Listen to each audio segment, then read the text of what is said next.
Thank you very much. Dear leaders, your excellencies, today I want to tell you about a day that has already passed and a day that must never come. On the night of March 4th, 2022, I received one of the most terrifying reports since the beginning of a full-scale Russian invasion against Ukraine. The report was about Russian tanks firing directly at the buildings of our Ukrainian nuclear power plant, the Zaporizhzhia nuclear power plant, the largest one in Europe, 6 nuclear reactors. The Russian army stormed this facility just as brutally as any other during this war, without thinking about the consequences, possibly disastrous. This was one of the most horrifying moments of the war, when no one could know how Russian strikes on the nuclear facility would end, and everyone in Ukraine was reminded of what Chernobyl means. Now, the Zaporizhzhia nuclear power plant remains occupied by Russian forces, unfortunately, and it's at risk of a nuclear incident. This is the major source of radiation danger in Europe, possibly in the world. That's why, in the peace formula I presented, the first point is about nuclear safety. In Ukraine, we know exactly what we are dealing with. And I want to thank you, the General Assembly members, for adopting a resolution in July this year on the safety of nuclear facilities in Ukraine. Most in the world understand what's at stake. The General Assembly demanded that Russian return control of the Zaporizhzhia nuclear power plant to Ukraine. Only then real nuclear security will return to Europe and the world. And now about the day that must never come. Since Russia can't defeat our people's resistance on the battlefield, Putin is looking for other ways to break the Ukrainian spirit. One of his methods is targeting our energy infrastructure. And these are deliberate Russian attacks on our power plants and the entire energy grid. As of today, Russia has destroyed all our thermal power plants and a large part of our hydroelectric capacity. This is how Putin is preparing for winter, hoping to torment millions of Ukrainians, ordinary families, women, children, ordinary towns, ordinary villages. Putin wants to leave them in the dark and cold this winter, forcing Ukraine to suffer and surrender. Just imagine, please, your country with 80% of its energy system gone, with such a destroyed part of the system. What kind of life would that be? Recently, I received yet another alarming report from our intelligence. Now Putin does seem to be planning attacks on our nuclear power plants and the infrastructure, aiming to disconnect the plants from the power grid. With the help of satellites, by the way, ladies and gentlemen, satellites of other countries. Russia is getting images and detailed information about the infrastructure of our nuclear power plants. But what does this really threaten?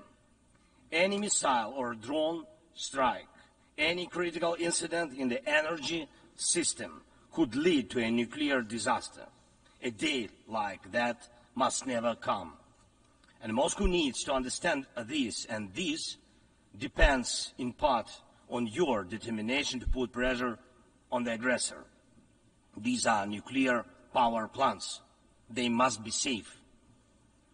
Ladies and gentlemen, 2 years ago, in the fall of 2022, I proposed a comprehensive strategy to end the war and to ensure security and I presented the peace formula at a highly inclusive political platform for world leaders, the G20 summit in Indonesia, representing billions of citizens from all parts of the globe.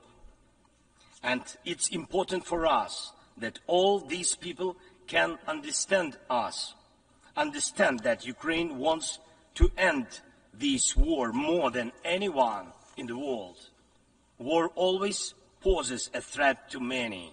You all see in the media and read in reports what is happening in Ukraine because of Russia's war. It's something many are imagining happening to themselves. And yes, the smoke from fires in war-torn cities can reach other countries. And if, God forbid, Russia causes a nuclear disaster at one of our nuclear power plants, radiation will not respect state borders. And unfortunately, various nations could feel the devastating effects. Many are concerned, but the deepest understanding of war is always found in the home it destroys. It's the Ukrainian people who feel the full pain of this war. It's Ukrainian children who are learning to distinguish the sounds of different types of artillery and drones because of Russia's war. It's our people who are forcefully separated by occupation because Putin decided he could do whatever he wants. It's our heroic soldiers who are giving their lives to defend our country from invaders trying to steal our land. That's why we say, rightfully so, there can be no just peace without Ukraine.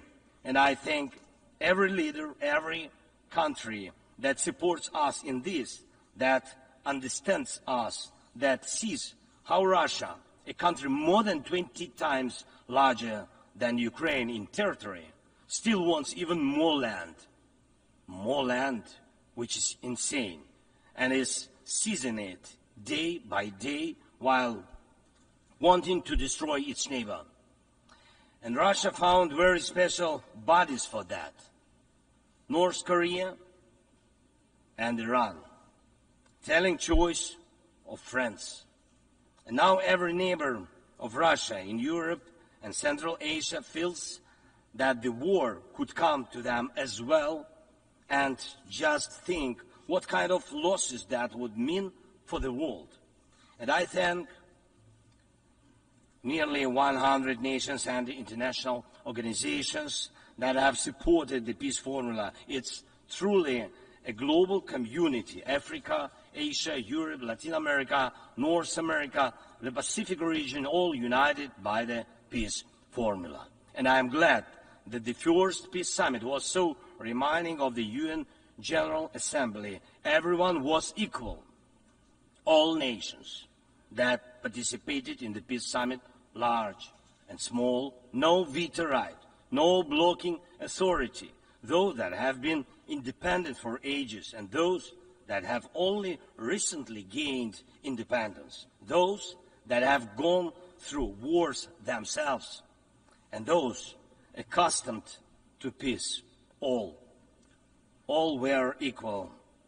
That is what Russia hates the most and cannot control. That's why Russia says the peace formula doesn't suit it.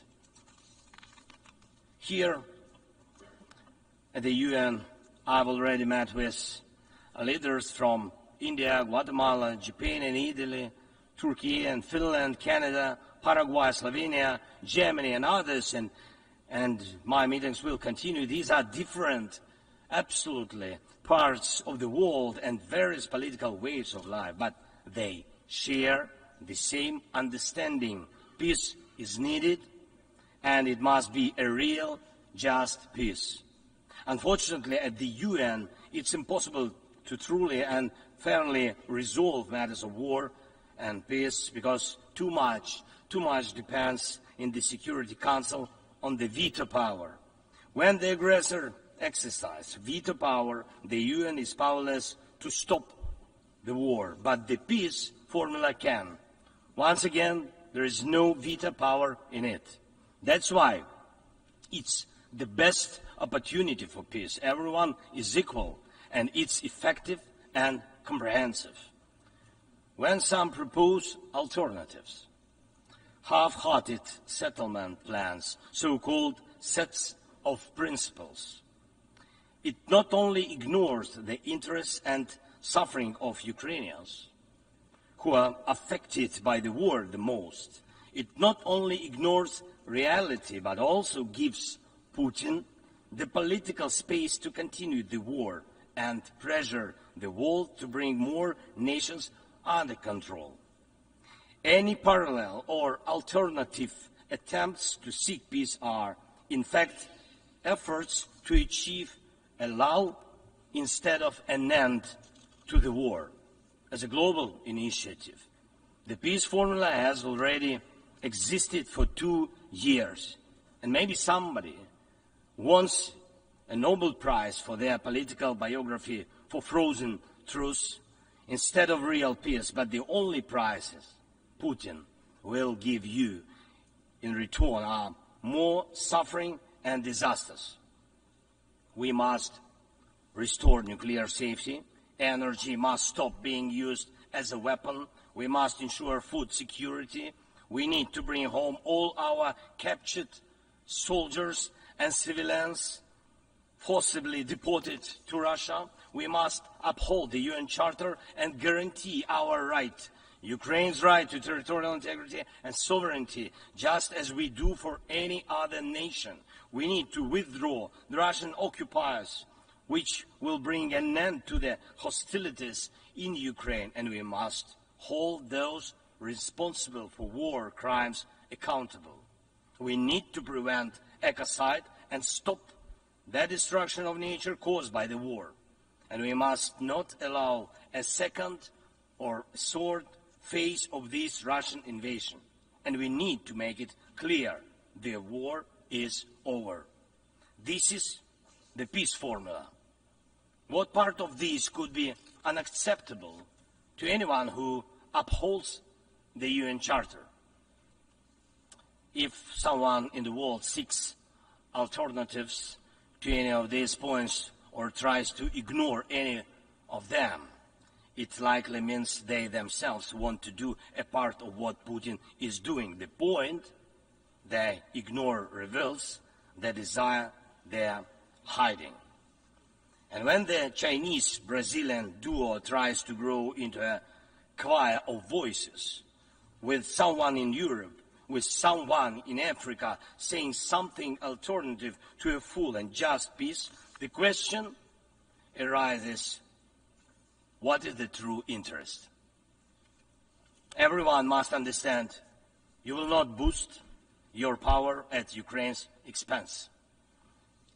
And the world has already been through colonial wars and conspiracies of great powers at the expense of those who are smaller. Every country, including China, Brazil, European nations, African nations, Middle East, all understand why this must remain in the past. And Ukrainians will never accept why anyone in the world believes that such a brutal colonial past, which suits no one today, can be imposed on Ukraine now instead of a normal, peaceful life. I want peace for my people, real peace and just peace. And I'm asking for your support from all nations of the world. We do not divide the world. I ask the same of you, do not divide the world. Be united nations. And that will bring us peace. Thank you. Slava Ukraini. On behalf of the Assembly, I wish to thank the President of Ukraine.